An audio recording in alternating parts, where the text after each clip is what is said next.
For centuries, women have the upper hand in which men to mate with. From knights of the Middle Ages who would go through dangerous quests and suffer bodily mutilations to prove their devotion and love, to troubadours of the Renaissance who wrote poems and sang songs to please women by any means necessary, to modern romantics who tried to imitate gallantry, expecting emotional intimacy in return, and eventually the warm confines of a pulsating crevice, only to realize that men who solicit for love only receive pity and disgust.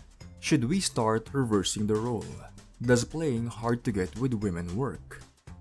In one research, a group of college women were presented with Facebook profiles of 4 male students. These men have rated their Facebook profiles. Then the participants were divided into 3 groups.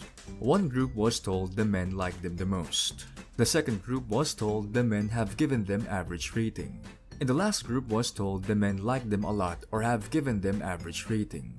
As expected, the study found out that the participants were more attracted to men who liked their profiles the most than the ones who gave them average rating.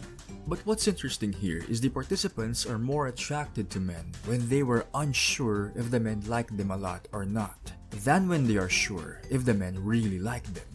So what does this tell us about dating and sexual attraction? The research shows that if a woman knows certainly that a man likes her, she will also show interest in him. It is the rule of reciprocity. But when a woman is not sure whether a man is attracted to her or not, she becomes more attracted to him. This is because the more we are unsure about something, the more we think about it. And if we always think about something, or in this case someone, we tend to think we are interested in that person. You might say to yourself, if I can't get this person out of my head, then I must be interested in this person. This is how playing hard to get comes into picture. Unlike in prehistoric times when finding your mate is an evolutionary need to expand your gene pool, today attraction is considered a game, and games wouldn't be called such without challenges. Take a note that playing hard to get to a woman you're attracted to does not mean being a jerk. Rather, it means showing mixed signals of interest and disinterest. If a woman is unsure whether you like her or not, she will be challenged to win you over. It's simple psychology.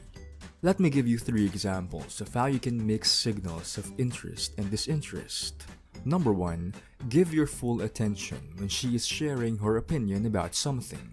Look directly at her eyes and use a flirtatious triangle stare. Lean close and absorb everything she says. Then when she's finished, move away and lean back and say how much you disagree with what she said. Number 2.